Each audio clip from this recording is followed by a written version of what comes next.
3, 2, 1, scene. Hello! Welcome to Yeah Nah Hell Yeah, the monthly music roundup release of EPs and albums. And today we're going to be looking at April 2025, plus a few beforehand. There's a few from the first 3 months that I missed. If you're here for the last episode, it was a bumper January, February, March. And there were a few albums that I jumped on later, by request or by my own volition, that I end up getting to. So we got a small handful, especially that last week, the 28th of March. There was a lot in that. So we got, let's do a quick count. We got 9 pre-April, and then 22 in April. It is a big monster, but not as big as Ethan's monster list of albums. Yeah, that's what I'm talking about. So, starting off with a user request. For those who are on the Twitch stream, you can use your channel points and redeem something to be included if you think I'm not going to get to it otherwise. And this one is beloved Geordie Lordy Porty's request.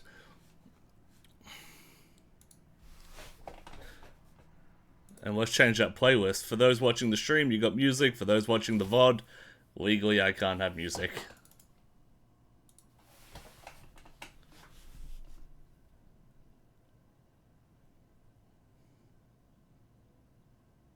This bit's going to be really weird if you don't have the music.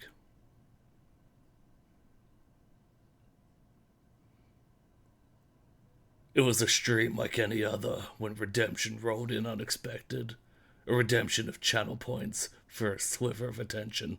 The target? A hot new debutante. Loop Garden is her name.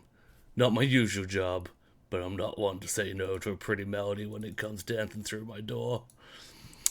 And that is how I felt when I listened to No Iris by Loop Garden. Hooly dooly, this is some schmick, noir detective jazz. And just sticks like that the entire album up until the final song, which is a bit more upbeat, but you know, every story's got to have a happy ending, right? Yeah, obviously being jazz, absolutely, completely out of my field. It's very hard for me to review this too. I've got like almost no cultural touchstones I can like point this towards besides LA Noir, which I haven't played LA Noir. But it was a really, really nice composition. I really enjoyed my full listen through of this. Have gone back to a few times. Sadly, with the huge amount of April releases, I have not had a lot of time to get back to this. Definitely not as much as I want to have, because there seems to be an ARG involved in this. I first noticed it when I looked at their Spotify page, and it had an image which I believe is the same image on their website, and I will show you this now, but I'm not 100% sure, because I had to do, these guys didn't have a lot of information available online. I had to go digging. But on their website, they've got this letter. To whom it may concern, I've uncovered... So we're really hammering the LA detective, noir detective. I've uncovered too much. They're onto me. I can't finish this. I was right about Arthur Lang's disappearance. It's bigger than I mentioned. This runs deeper than anyone knows. You have to finish this. Start with the songs. They hold the key. Trust no one. Detective Ashcroft. And then we've got a code! I got so excited when I said... In fact, I'm going to have to open this on Spotify. I can't put it through to my...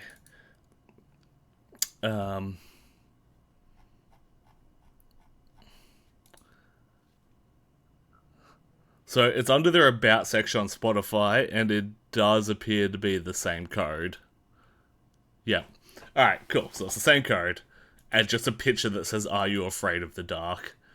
I haven't had time to get into this, but I love a code-breaking ARG.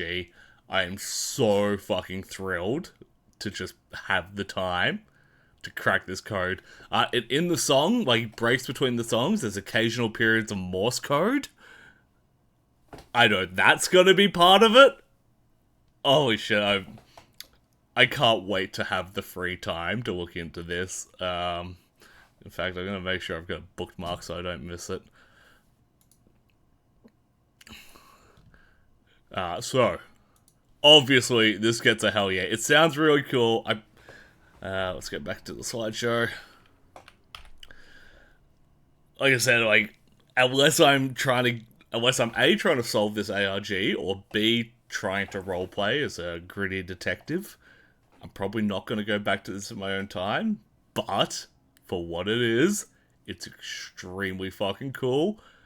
Anyone who's into ARGs or code breaking or LA noir detective style, I highly recommend checking this out. This is really fucking cool. It gets a hell yeah from me. Amazing pick, Geordie. Amazing pick. Moving on. Perfect Dark by Australian band Volatile Ways. And now we can move to the next song. This was requested in the Discord by Callum.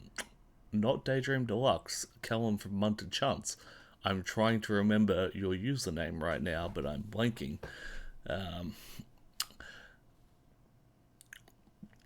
This is a bit of Aussie deathcore. Deathcore is very big in the scene right now. I'm gonna need one of those strepsils already. Deathcore, very big in the scene right now. Probably to the point of detriment at this point. I'm personally burnt out. I'm not a big deathcore guy. So that's a little on me. But as a member of the scene who is exposed to whatever's hot in the scene right now, I'm at the point where I wish something else was hot, because there's just more and more deathcore coming along. And I've always felt deathcore is a shallow genre regardless. Fuck, my camera is so hard to do this segment because I never know where to put my camera. Let me go. Oh, I disappeared. There I am. Whee! Alright, I'm gonna put myself there for now. Very cool album art, by the way. They do have a very full sound and then a very raspy vocal sound, which I didn't like. It makes the vocals feel weaker against the rest of it. And yeah, every song just flowed together in the bad way. The very few standouts. This song with the Terminal Sleep feature, again, just having a feature was enough of a breath of fresh air for me to go like, oh, I haven't been listening to the same song for 30 minutes straight. And yeah, it's just, the market's getting very flooded. I don't think Volatile Ways is standing out amongst their peers. I wouldn't skip it if it came on my shuffle. I wouldn't go out of my way to listen to it. It's a yeah, nah from me. Maybe if you've got a more refined deathcore palette, you'd feel very differently about it. But hey, I don't. We're up to March already. That's a good sign. Maltuka. I assume that's how it's pronounced. Thrash metal from Norway. Obviously more famous for its black metal. Ethan put me onto this. It's their debut EP, and it is fucking cool. Let me change songs. It's definitely that, like, heavier side of thrash, where, like, at first I'm like, is this technically death metal? Genres. Wasn't 100% sure. And upon further repeat listen, I'm like, yeah, this is thrash. It's just that, yeah. That vocal style that is so close to screaming, but technically isn't screaming. And, yeah, stuff like Creator, and locally Requiem. And boy howdy, did every time I dip my toe in this made me miss Requiem so much. I miss Requiem. Dunksy, even when you see this, bring Requiem back. But yeah, it just has a pummeling intensity, which is like, thrash metal is my in point into metal, and I think that's like what drew me to it and into it. I'm like, wow, this is really intense. Like, I can grit my teeth and listen to it. So I'm like, yeah. And intensity has many different, like, permutations. You can be intense in a lot of ways, but I always gravitate back towards this thrash metal intensity of just, like, speed and purpose. It's got a tact to it. It's always going into something. And I've mentioned in the last episode how much I'm loving EPs right now because it feels like a lot of bands are releasing an album which could have been cut down to an EP. And I reckon if you stretch this into an album, I wouldn't have liked it. And when they do get to making their debut album, they should put a bit more into it. It'll require a bit more fresh air than what they've got on this EP. But for now, a debut EP, this is a really fucking solid start. A good foundation, something you can share around and be like, hey man, you got like 20 minutes, listen to this new thrash band coming out of Norway. So Maltuka, Blackright, gets a hell yeah from me. Moving to Spiritbox with their album Tsunami Sea. I was gonna come out. I loved I Wrestled a Bear once. I used to be shameful of that. Now looking back on it, I'm like, no, actually, I liked I Wrestled a Bear once. Like growing up in high school, it's like, oh, true metal. Our alternative scene was too big to have subgenres. So all the alt kids were lumped together. So I'm sitting there with all these metalcore kids, and they're listening to like fucking early Parkway Drive and Data Remember and shit.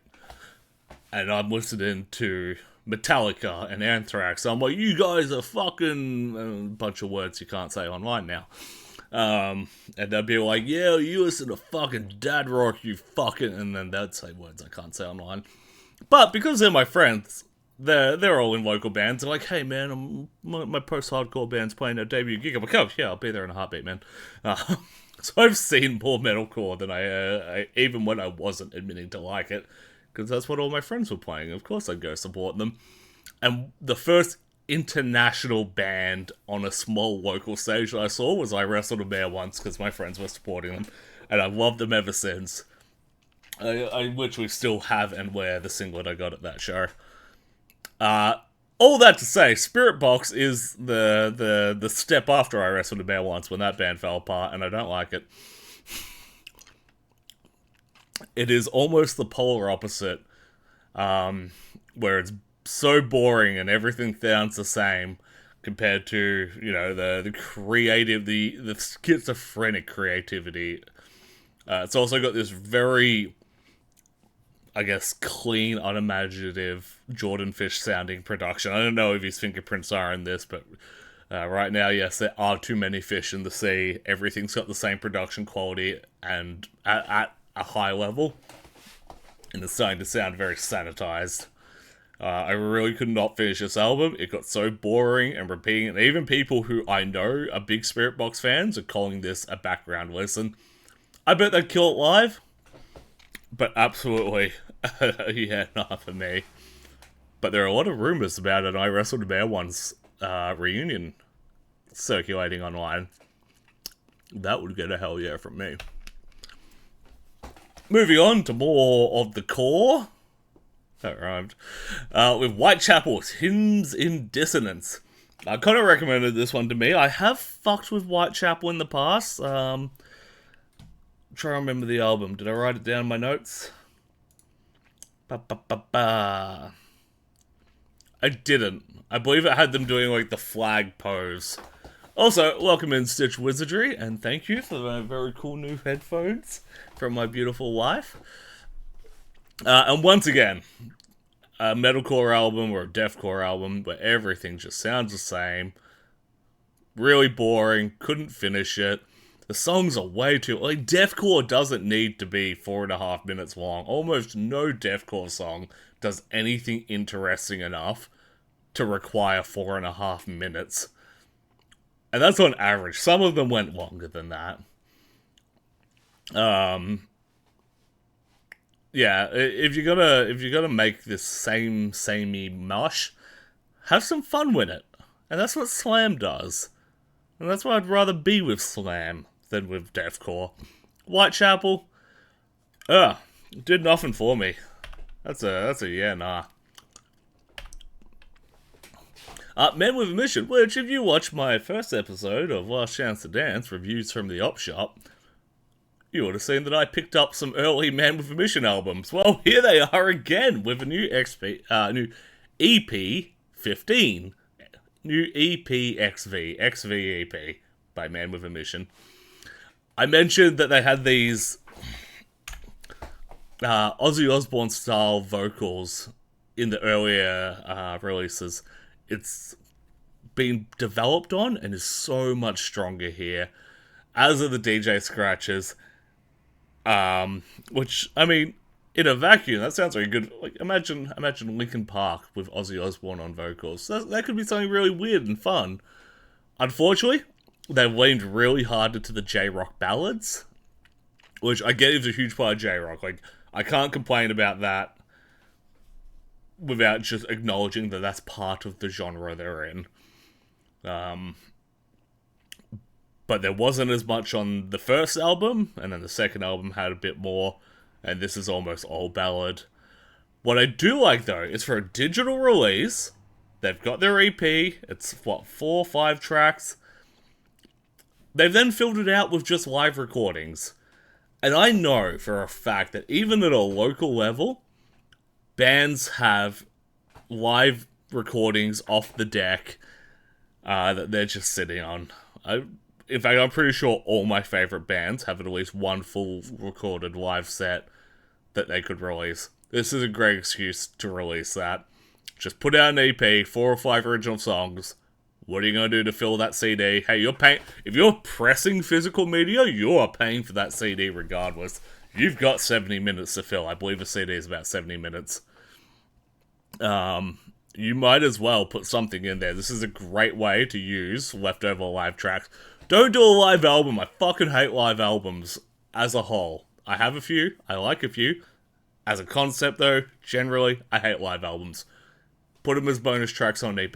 That's fucking genius. Unfortunately, XV EP doesn't do what I liked on the first album enough for me to give it a hell yeah.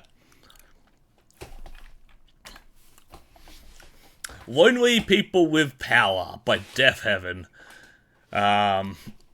Despite a very weird intro track, this is a fucking great album. I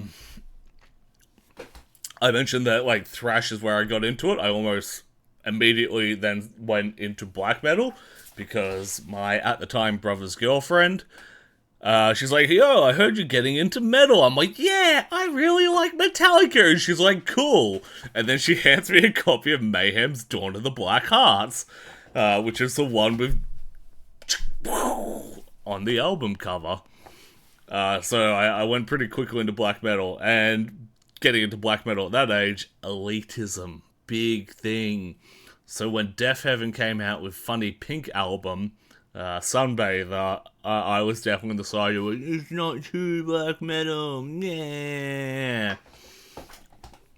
But in reality, Sunbather was a very good album, as is this one.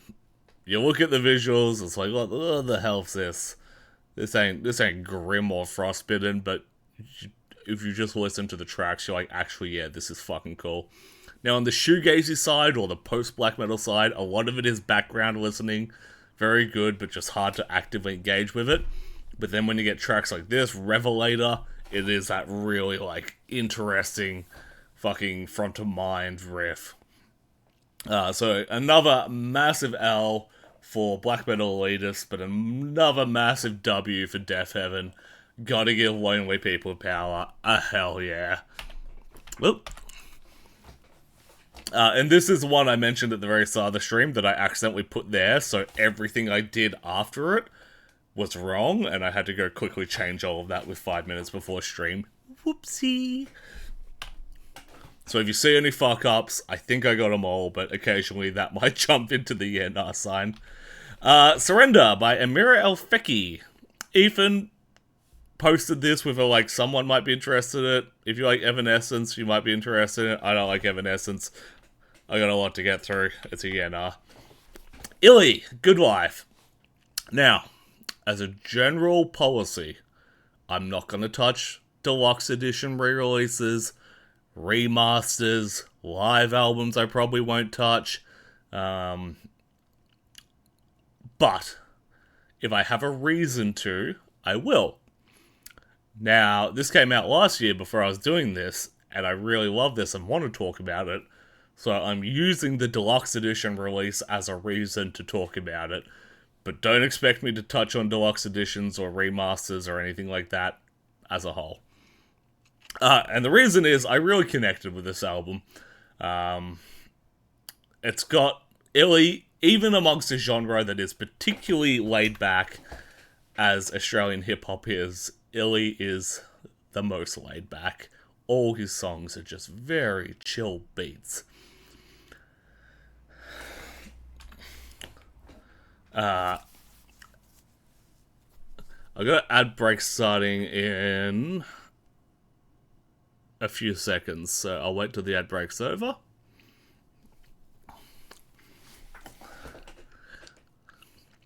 It's weird, it has a countdown for the ad break, and then there's a little gap, and then it'll tell me the ad break's on. But hey, while we're in ad break, how we all going, everyone? We all doing well? Shaven welcome. So happy you guys all like this album. Yeah, me too. I'm glad that... I mean, obviously I want to listen to good music, so... I'm always happy to be proven wrong.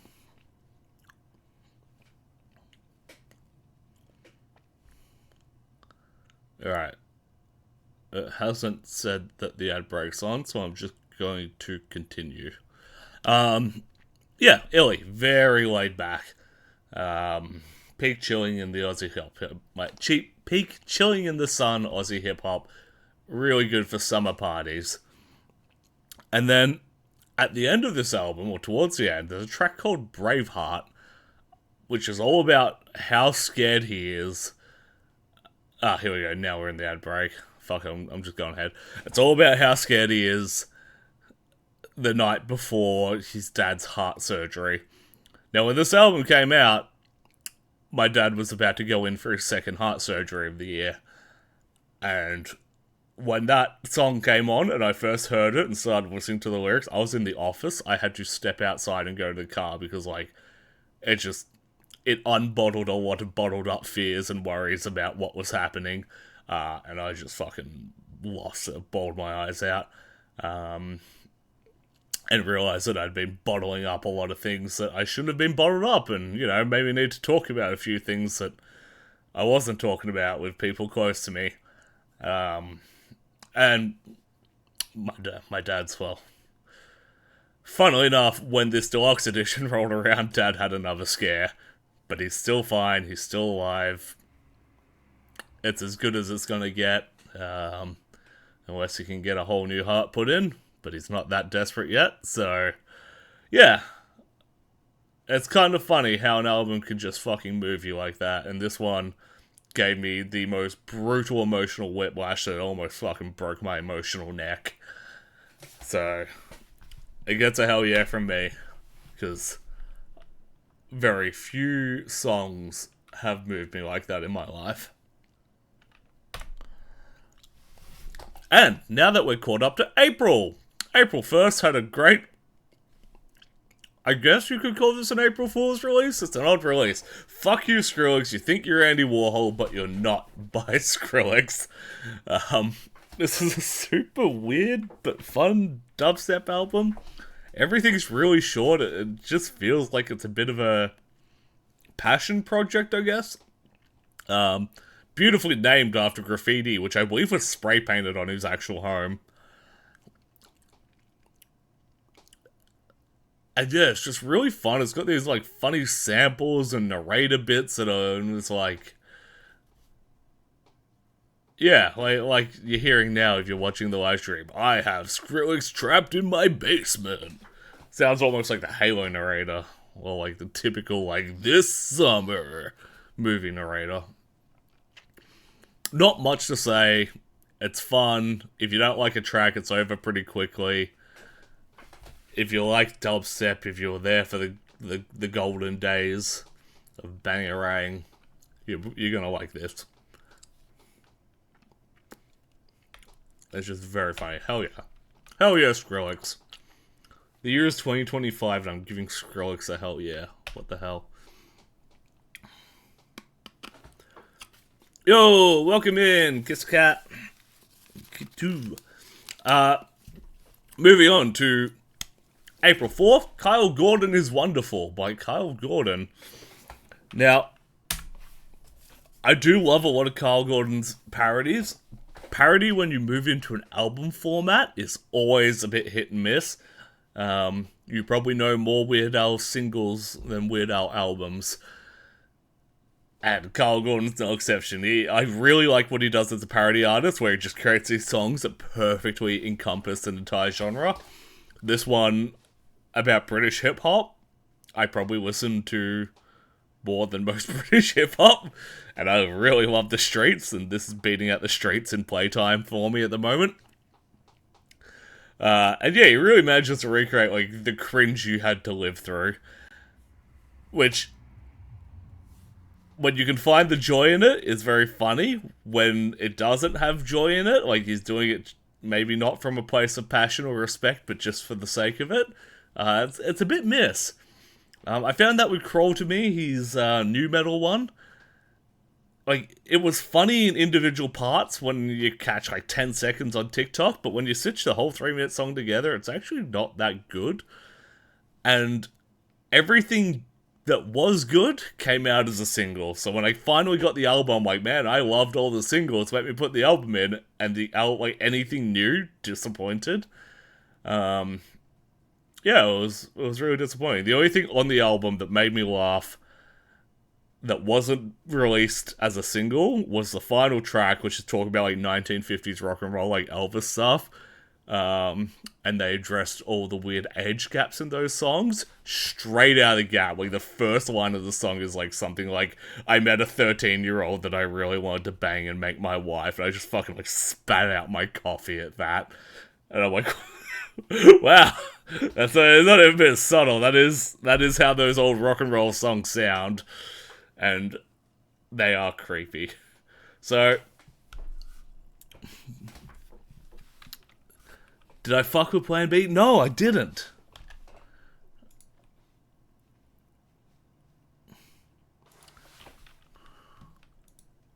So yeah, the album is a fool. Got a yeah nah from me.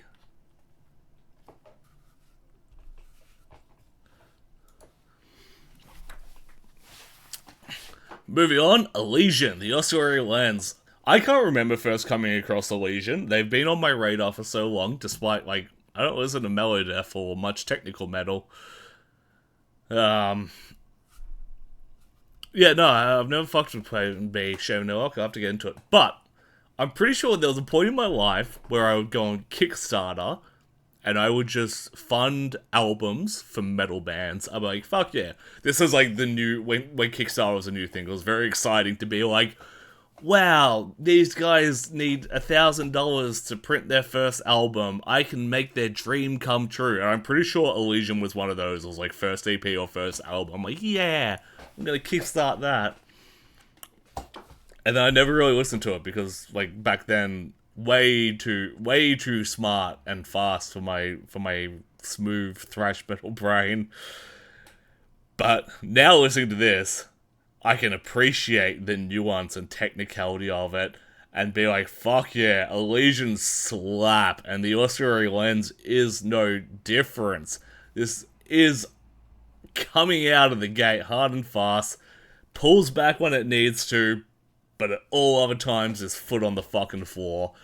It's really well put together in that regard. Like, it's not all intensity all the time, but it's as much intensity as they could fit in there without going over the limit. Halfway through the album, I'm like, man, yeah, cool, it's very technical, it's very fast, it's very intense, what else you got? They start putting hooks in their songs that weren't really there on the first album, which was good. It kind of gets you when, like, you're at that point of burnout. They're like, no. Oh no. You're still in the lens, baby. So this is not my preferred genre, but if you like Melodeath, if you like prog, if you like tech, if you're a musician who likes music and you like when it gets, like, good from a technical standpoint, I'm so fucking monkey brain. For those who don't know, I'm on a lot of Colton Floyd medication right now. But yeah, Allegaeon is a musician's band for people who know what they're talking about to listen to. But this album is for everyone. This is for the smooth brains, the Regans of the world, the Regans and guys of your Tunes TVs, and also the Lukes and Connors. Highly recommend. Highly. Gets a hell yeah from me. Almost the opposite. Bleed From Within's Zenith. This is intensity upon intensity with stank face hooks and pit calls. And probably one of the albums, even though I had so much on my plate to listen to this month, I probably went back to this the most times. I probably wouldn't say it's my favorite, but I kept going back to it because it's so easy to listen to and just be like, yeah, bad day at work, hell yeah. It's that kind of metalcore sound I don't really know how to split my metalcore and say what I like, but I like this. It's kind of almost more like the kind of like new wave of American heavy metal metalcore that could be compared to like a Devil Driver or something. But obviously this is Scottish. Still, highly recommend this as a nice fucking stomp around the house heavy album. Do the cleaning too, whatever. Hell yeah.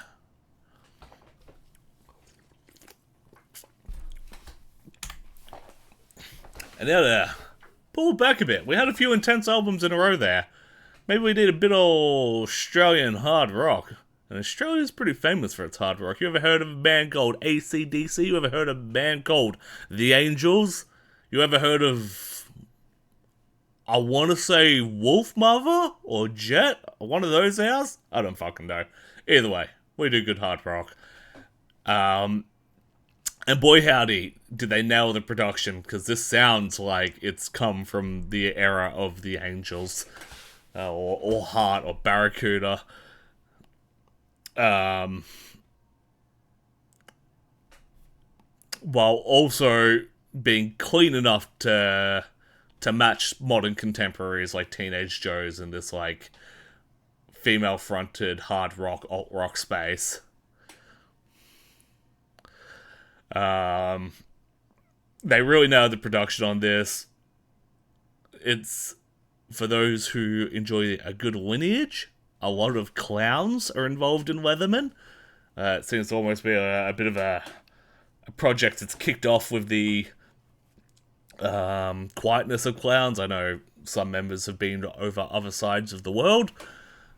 So the others keep themselves busy with this absolute banger hard rock album. Haven't had the pleasure of seeing it live. Gonna get myself down to the album launch, because I reckon this would be a fucking blast to see live, to just kind of vibe out with a pint at the bar. The only thing I'd want is the vocals to have a bit more oomph, and I guess that is kind of like, it's staying true to those female-fronted hard rock bands of the 80s like Heart, but I think in modern sensibilities we can bring that a bit forward and a bit more clear in the mix. Regardless, Leatherman, turn you on? Yes, it does. Hell yeah. Also, welcome in Soul of Thing. How much did I miss? You missed this much. You missed 8, 12, 14. But don't worry, there'll be a VOD. Welcome in Ans with a Shedda, and a Shedda to you too. And Kiddiga, I've never heard of AC/DC, The Angels, Wolf Mother, or Jet. What's in Australia, by the way? It's a big thing on the bottom of the planet to stop it from spinning out of control. Just a big counterbalance. But it's a pretty cool counterbalance, if you ask me. Moving on to, well, actually not moving on, staying in Melbourne. How Does It Feel by Nightlight. And yes, I'm going to capitalize it. I know they don't. I'm an old man. I'm an old grammar police. Again, not what we called them back in the day. I'm a grammar police. I'm going to capitalize shit. I don't care how Bring Me the Horizon spells it. I'm fucking capitalizing shit. But an apropos comparison, because these guys have kind of followed that pop metalcore strain and made it their own thing. And there's a lot of bands in the scene right now doing that kind of pop metal. Um, but I find Nightlight to be doing it a bit more true when they're like, yeah, we are like 2000s pop mixed with modern metal. And then you listen to like So Fresh 2000, 2001, 3, 4, whatever. You hear how much outside of like the big names, like you think like, oh, 2000s pop, like Britney Spears, but actually you go back and listen to it, it's a fuckload of R&B. R&B was huge in the pop scene, and they bring that into it. It just feels a lot more genuine than all the other bands doing it. So while maybe another drop in a flooded scene, it's also probably the best drop in a flooded scene. They've done a very smart thing as well of getting a feature from a leader of that scene. On one of their songs, they've got the front woman of Future Static, and I've said this before in many platforms. In the current day and age of streaming, a feature is the best meta for getting your music in front of the right audience, because you get a bigger name, you attach it to yours, and then Spotify puts that in the release radar of everyone who's a fan of that bigger name. Anyone who is in a band right now and wondering like, oh, how do I get more fans? Pull everything out of your advertising budget, save your money up, get a really good big name feature and put on your next song, make it a good song, and then Spotify will do the rest by putting that song in front of everyone.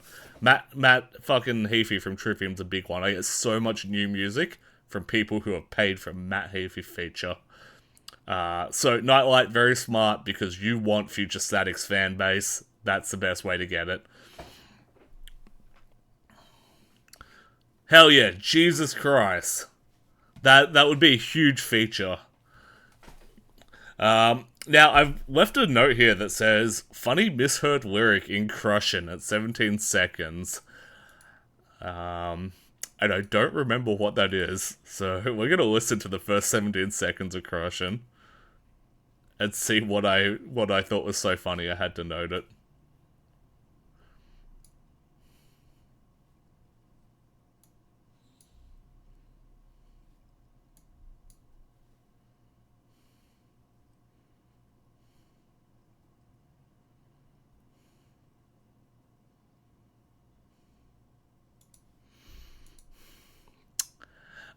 Right. So the lyric is, got opinions, it's none of your business unless you want to give me some. Real ambitious. And to me, that sounds a lot like she says, got a penis, it's none of your business. Let's have another listen.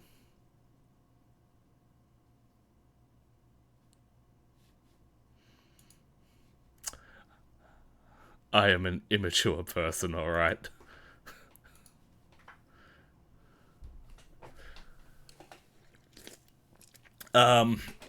Yeah, the only real downside I found about this is that it's a short EP, 7 tracks, and basically, once again, all the good ones dropped as singles. So when I got the full EP, I'm like, there's not much more in this. But yeah. Right, this is a big name. Gundy, pretty big name. Maybe a Gundy feature would go pretty hard. I give it props. Shaven Ewok, I thought it might be okay. It gets a hell yeah from me. And you're going to see later on, in the final slide, it actually gets my hell yeah of the month. This is my release of the month. It's an EP, I can't say album of the month. But this is my release of the month. They're doing their album launch, EP launch, on Saturday at the Bergie in Brunswick. I'm really keen to go to it. I'm going to be at Howler for Triple Kill, and then I'm going to skip Valhalore to go watch them headline their own gig. They've also got really fucking good merch for the new LA. I highly recommend going and checking out their merch if you like their sound. They've got some really fucking cool t-shirts. I'm going to pick up at least one, possibly two.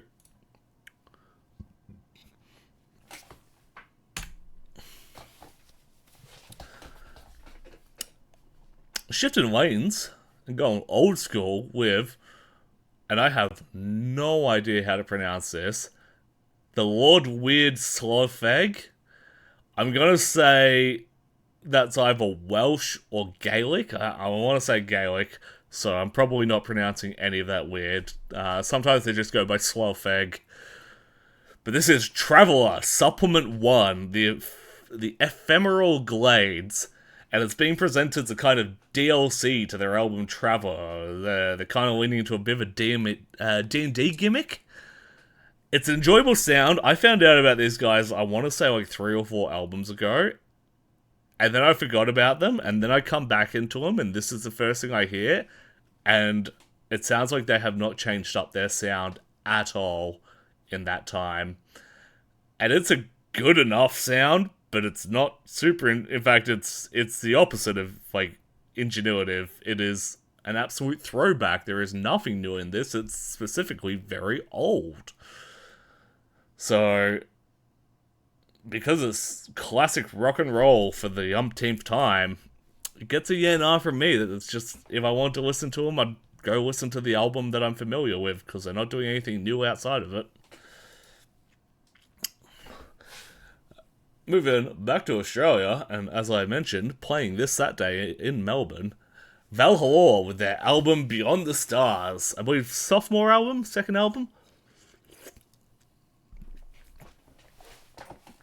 And straight out of the gate, Valhalore have a world-class sound, matching their contemporaries and that kind of epic folk metal sound. Like, I listen to Valhalore, and I think Enciferum, I think Elevated.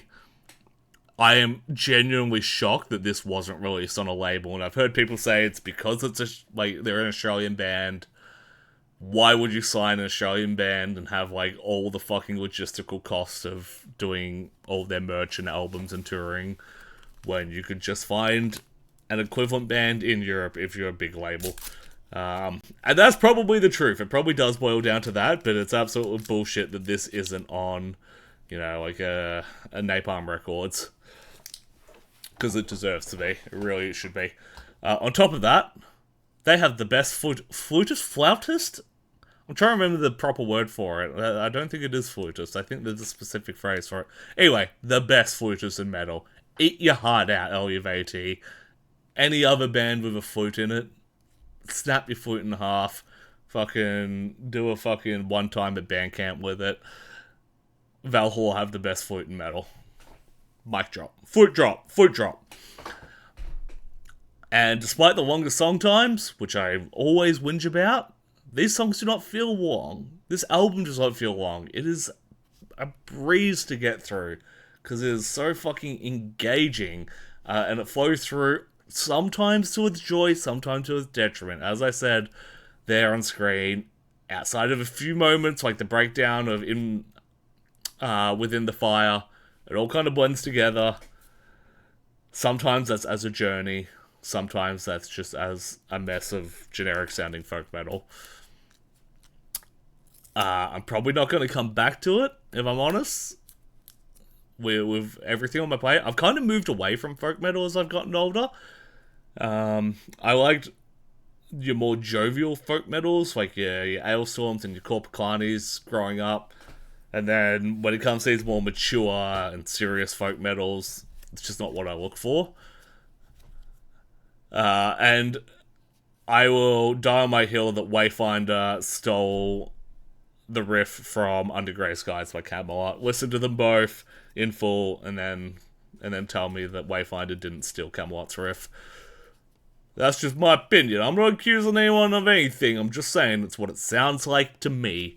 Regardless, Valhalore, Australia's best folk metal. We don't do a lot of folk metal in Australia, but fuck me, Valhalore are... If we did, you wouldn't compete with Valhalore anyway, because they're competing with the top names in the genre. It's a hell yeah. Mark Morton. Without the Pain.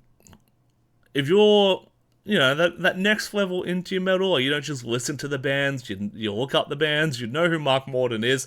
He's from Lamb of God. So when you're like, oh, Mark Morton, the guy from Lamb of God, is doing a solo album, you're like, oh, what is it? It's country. It's country, and like I like some country albums. I like some country spin-offs of metal bands. I love Bourbon Crow, which is Wednesday 13's country project. This ain't it, Chief. And also, he's done solo metal albums that I thought were really good too. Good on him for doing what he wants, but I'm not country at the best of times, and this wasn't a particularly enjoyable country release. So it's a no from me. Within Destruction, Slovenian Animetal. Now, I remember first hearing Within Destruction when they were more of a pure deathcore band because they put the Goku Kamehameha sound in one of their songs as a breakdown, as a pit call, and that was really fucking cool. Though people shared that around. They're like, dude, have you heard that Dragon Ball Z fucking deathcore song? And it feels like they took the wrong message from that because they've now made this album which doesn't have cool Dragon Ball Z pit calls, but still has a weird anime theming, and they've gone for this like electronic metalcore sound, which is very run-of-the-mill currently and being done. Like they've shifted away from deathcore, which, as I've already said on this stream, overdone, into something that is equally overdone, if not more. And they failed to recapture what made it cool, and like the merch game is kind of getting a bit like the bit's wearing thin as well.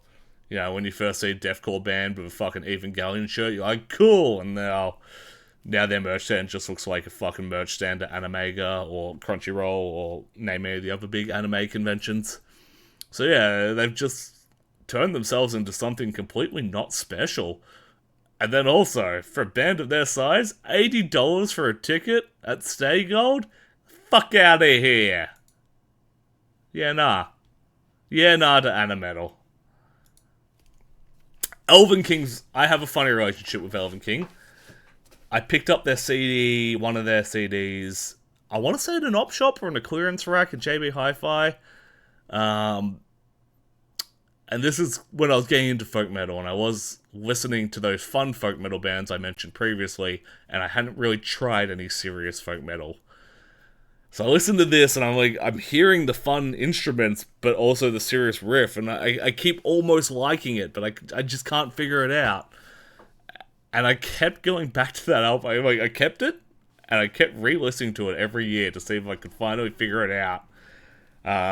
And listening to their new stuff to be like, oh man, when am I gonna get this? Why don't I get this? So anyway, they've dropped a new album, Reader of the Runes, Luna, which to me implies we're gonna get a Reader of the Runes Soul, or something like that. And yeah, as I've said, for Valhalore, I've now moved away from this genre. And as I've moved away from it, I think Elvenking have finally nailed it with an album that, is actually listenable to me. And it's funny, I waited so long, and when they finally showed up, I was gone. It has a great outro, though. It's a very pleasant album. If you're into that style, you got two hot dogs. You got Elvenking and you got Valhalore, and you're having a great time. If you're someone like me, then who doesn't have time for that genre in large amounts, I'm like, which one do I eat? Valhalore, yummy, yummy, yummy.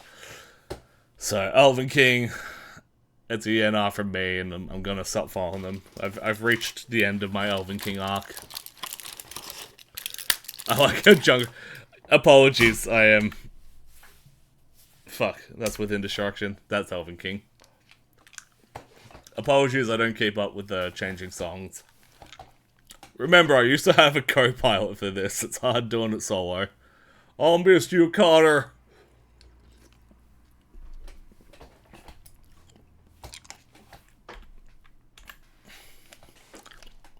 Jumping back into Aussie hip-hop, and another album that sounds like it's meant to be part of a double album.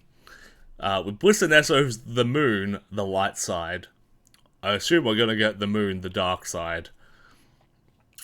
This has an amazing intro track. All Bliss and Esso are really good at these intro tracks that are clips from very old movies about poetry and how important music and poetry is to the human condition. I don't know where they find them all, but it's very good. It's also fun to listen to Australian music and hear your own, like, verbiage. Like, he mentions listening to new rappers who are fucking up, like, easy shit because they're inexperienced. And he says, I remember my first beer. Which is something I say when I say people fuck something up. I'm just like, I remember pouring my first beer. You know, to imply that it's an easy task that you generally fuck up when you're new at it. On the downside of all the Aussie hip-hop giants, and we are getting new releases from all the giants. We're getting new Bliss and Esso, we're getting new 360, we're getting new Hilltop Hoods. You're eating well if you like Aussie hip-hop this year. I do find B&E the most boring. Kind of all the songs sound the same to me.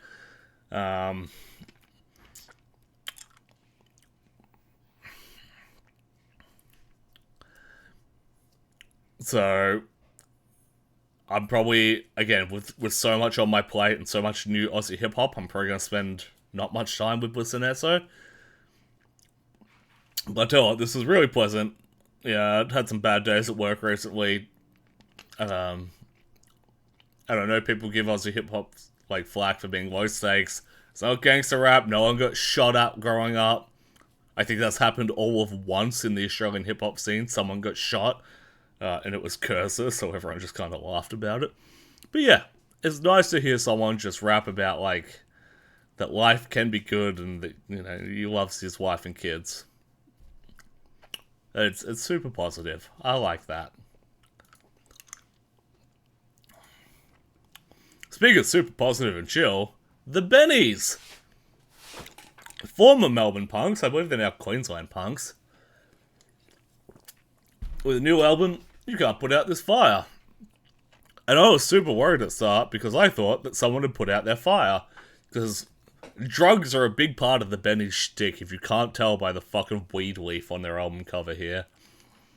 And they had song names like Cocaine and Heroin. And at a glance, that looks like creative bankruptcy.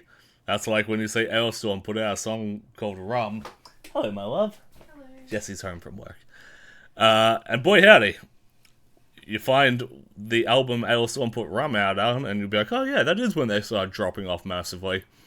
So I was really worried about the Bennies dropping off, but, funnily enough, those two tracks were some of the best on the album, because they're a really nice, like, pairing, they go well together, and they're one after another, about, like, the super high life of, you know, punk, party, drug life, and then the horrible crash afterwards, which is heroin and, you know, addiction, trying to, like, get your shit together.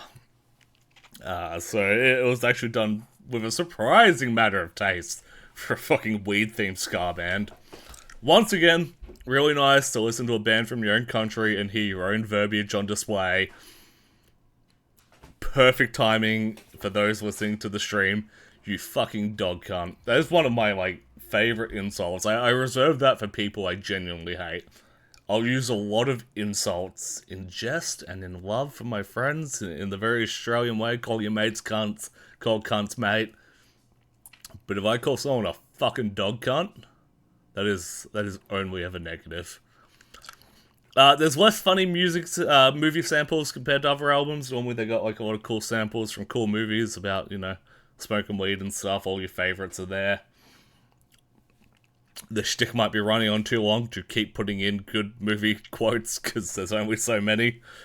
And by the time you get to the second half of the album, it is creative bedrock until you hit the very nice vibey outro track, which I thought I was listening to. Like, I thought Spotify autoplayed into another band, but no, they just have this really cool vibey outro track that doesn't really fit the album, but is very nice regardless.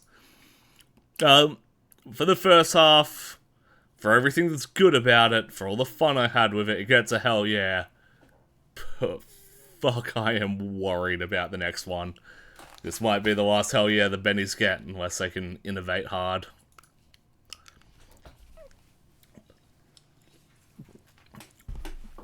And now, flipping the coin of ska punk, we have death metal on the other side. With Lick, which I believe is Swedish for corpse, I think it was.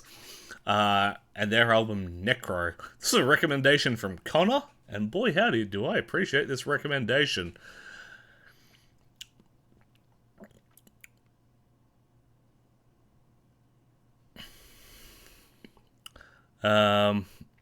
Sorry, just had to clear my throat there. Yeah, super strong opening, comes out of the gate hard, strong riff, and a big intro lyrical hook of I woke up dead today. And it's just like, I woke up dead today. And then I'm like, bam, fucking cool. And again, metal doesn't need to be high stakes, high IQ. 9 times out of 10, metal just needs to be cool. I just need to hear that and be like, ooh, fuck yeah, tell me about it. Tell me what it was like. You know, you can't wake up feeling like P. Diddy anymore. So what's it like to wake up dead today?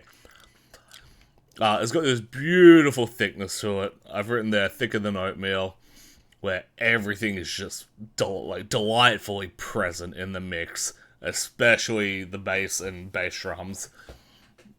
And it kind of folds in the best parts of, as I mentioned before, those like new wave of American heavy metal bands like Devil Driver, that kind of metalcore-y, death metal-y, but not deathcore. It really cherry picks the best parts out of that and folds it into that legendary Swedish death metal sound. Every time I think I'm on board with a song, new section, new riff, new breakdown, new bridge, it just pulls you back in. Really fucking cool listen to, start to finish. So, thank you, Connor, for the recommendation. And Necro by Lick, it's getting a hell yeah. Man, I'm covering a lot of deathcore today. I Choose Violence, cool band name from South Australia, with their EP? Yes, second EP, War of the Damned.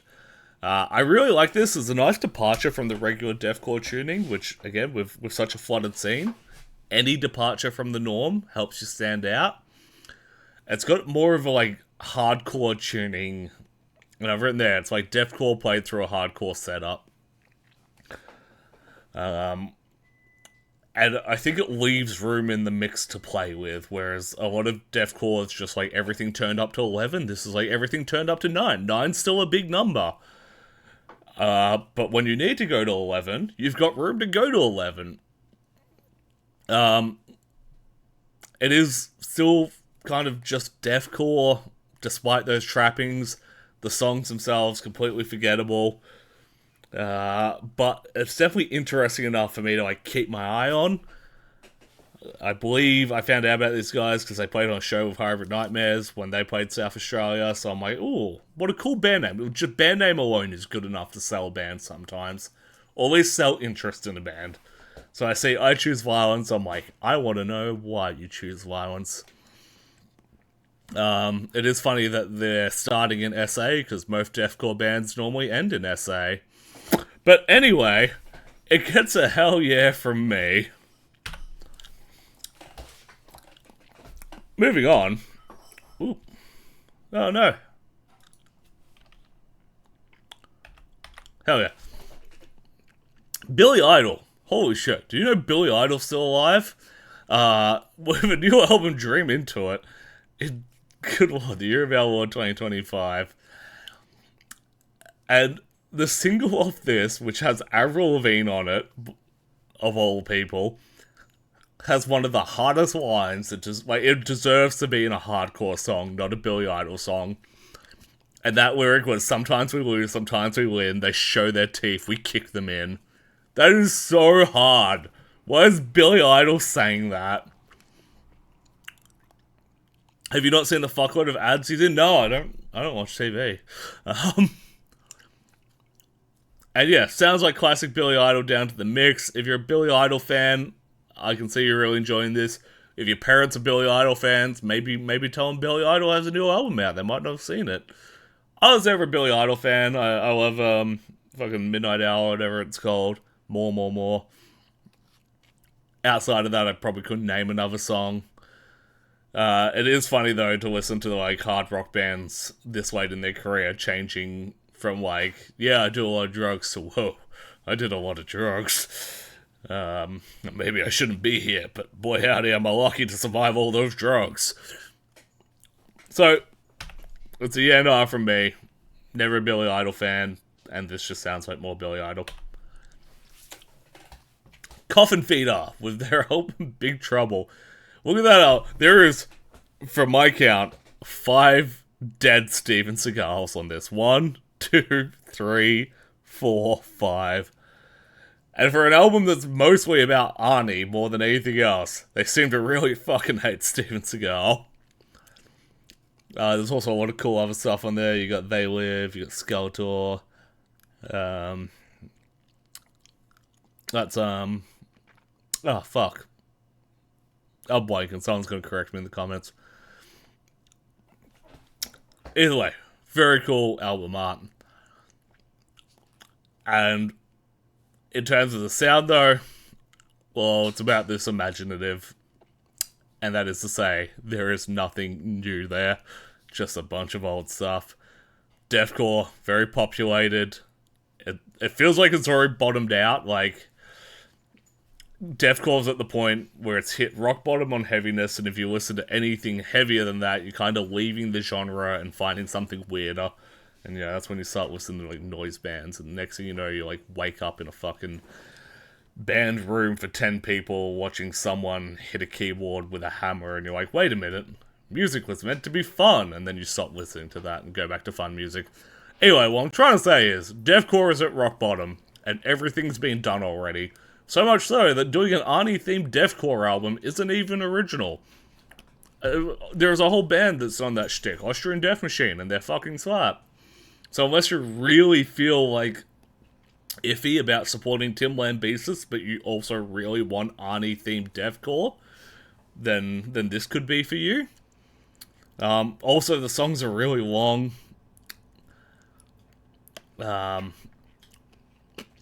I've actually written the opposite there, but on repeat listens, I found myself tiring out. I wrote that on the first listen, but on repeat listens, I just like found myself being like, actually no, sorry, this album does fucking drag out. And yeah, at 35 minutes, and that is a short album, I could not find myself finishing this album. It is so lacking in anything creative. My favourite Family Guy joke is when Peter asked a picture of one of the Altman brothers, and the reply was, I did a lot of drugs and married Cher. I wouldn't recommend either one. Mama Mid? Yeah. I'm not even going to say Mama Mid. I listen to mid-tier albums, because I'm like, oh, this isn't bad, it's not great, it's not bad. This is actually just a bad album. I wouldn't recommend Coffin Feeder to anyone. Skeleta! And no, I'm not putting a funny symbol on the A. I don't know where the special characters are in Google Slides. By Ghost. Ooh, thank you for the follow. And welcome in. We're doing our... Whoop. Uh-oh, spoil it. We're doing our monthly wrap-up. So welcome in, Illy. You're going to have to tell me how to say that name. I see a nyan on the end there. A little bit of a nyan. And I'm going to call you Allah, but, you know, that might be offensive to some people. I don't know. I assume of my 6 viewers right now, there's probably not anyone of the Islamic faith, but I don't know. But anyway, Ghost. Funnily enough, when the first singles came out, a lot of people said, oh, it sounds a lot like their first album. And boy howdy, is that an apt comparison. Because I think most people would also say that from where they are currently, their first album's probably their least listenable album. And I think they've taken especially for where they are now as a stadium rock band, this is a large step backwards in listenability and just kind of good songs. It's really hard to see these, imagine these songs on their current live setup, especially with shit like Mycelia Amore, which, I mean, it literally translates to Love Rocket, and it sounds like a bad Kiss song, so it's so apt to compare it to something like Love Gun. I don't know what to do with Ghost from me. I don't know where they should innovate, or if they should have just released something that sounds like the last album again, because that's big and good. I feel like it's a grower. I think it will grow on me over time. But yeah, first impressions, and in such a stacked month, a lot of these albums are only getting first impressions. It's a yeah, nah. It feels weird. Oh, you can't actually see it. It's behind me on the camera. But yeah, it's a yeah, nah from me.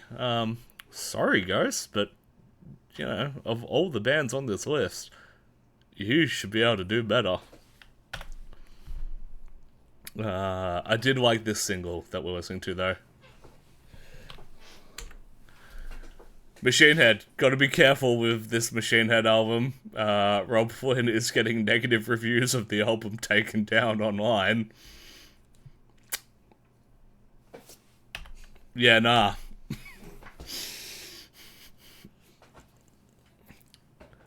That Illy album cover looks like Carl Fletcher. Fucking hell. You're right. And speaking of bands that should be more creative and have done better in the past, Wednesday 13, Mid-Death Crisis. Fun name. I really like the name. Do you know what's not fun? The fucking album. He has many albums ago, and I still hold on faith that he's going to undo this. But for a long time now, he's shifted from horror punk to goth metal, and it all sounds the same. I feel like Dixie Dead was the last creative Wednesday 13 album. And this is just sad and miserable and boring. Like, yeah, you listen to this and compare it to an album like Fang Bang, which is just so camp and fun, and yet still carries all the like goth and horror and gruesomeness. The final track kind of brings that back, Sick and Violent, but as a whole, the album is just, yeah, a slog to listen to. And kind of has been like that for a while. Every time he tours, I gotta see him because I want to hear the Fang Bang classics, but I don't know what I need to do to wake that man. I just want to slap him and be like, be fun again. Make Wednesday 13 fun again. Or make another horror punk band that does fun horror punk. But all of them seem to be like following the leader in this case. So yeah, that's a yeah, nah. Moving to Potion Pop by Shirobeats, McGwire, and Swoodeasu. Swoodeasu. Anyway, it's a nerdcore release, which for those who don't know, nerdcore is kind of geek or gaming themed rap or hip hop.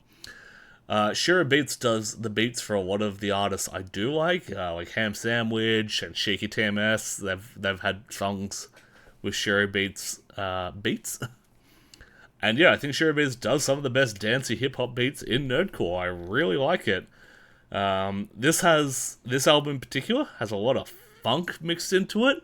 Feels naturally retro. Doesn't chase that feeling. Doesn't feel like a throwback. It just kind of feels like, yeah, you get it. Much like what I said about Nightlight, where they just get it. Like, it feels like they were there for it, or they're genuine passion for it. It's not a gimmick. They just get it. I've written no memorable tracks, but that's not entirely true. I've actually really grown fond of this particular track, Automatic, and I do hum it when it's not on. I think this album would go hard if you like Daft Punk, if you like Interstellar 555, whatever it's called. I highly recommend checking out Potion Pop by Shirobeats and others. It's a fucking vibe. A very fucking chill vibe. It's a hell yeah from me. Which then leads us into our final, and this was a very last minute entry. Came into my Spotify release radar, once again, a feature, and a bit of a feature I didn't like, so I'm like, I don't even know if I want to listen to this. As Chris from Hailstorm doing a song about Escape from Monkey Island. I never played Escape from Monkey Island. I get that it's a golden goose. I'm not going to talk bad about it. It'll upset too many old people. But boy howdy, it just sounds like an Hailstorm song. It sounds like this Italian power metal band wrote an Hailstorm song and like, oh fuck, we may as well just invite Chris to do the vocals at this point.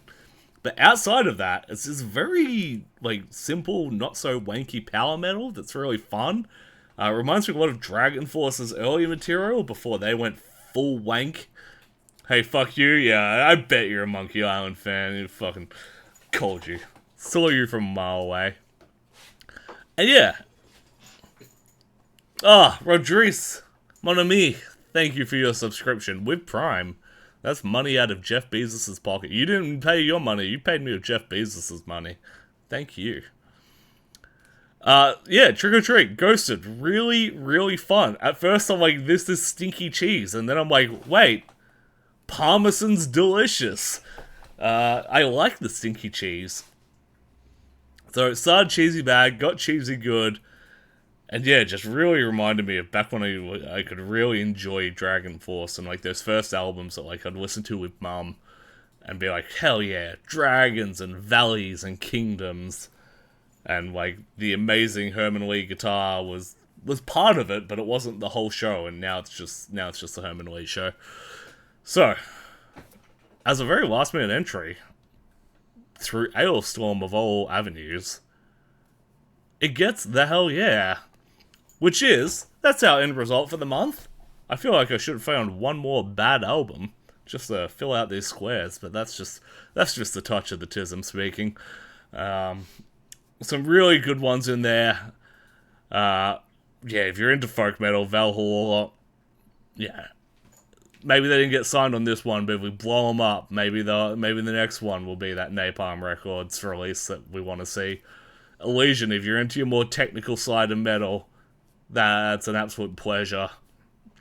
The No Iris by Loop Garden, that bizarre jazz ARG. If you're into Code Breaking, check that out.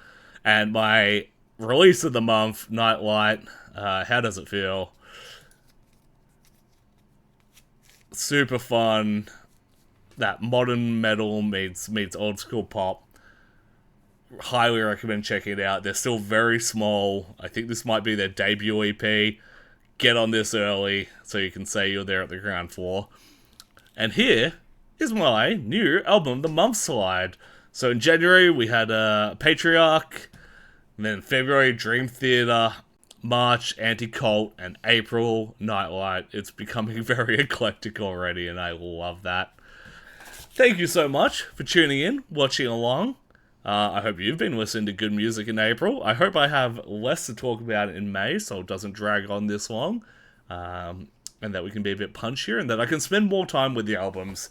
You know, with that many releases in May, I realistically got to spend on average 1 day with an album. And I think it's a Jay-Z quote about, like, and specifically talking about music reviewers, is like, they're releasing, you know, their feelings after 1 day with the album. You can't really attach or detach from an album after just 1 day, you know. Really, you should have an album for a full week before you're even qualified to speak with it. And I think he's right. I still need to, you know, get this out in time, but I think he's right. And I really look forward to having less albums in May so I can spend more time with them and, you know, give a much more passionate opinion on them. But thank you so much for watching, and I will see you next month. This has been... Yeah, nah, hell yeah. I've been Regan, the Pink Demon, and I'll see ya. And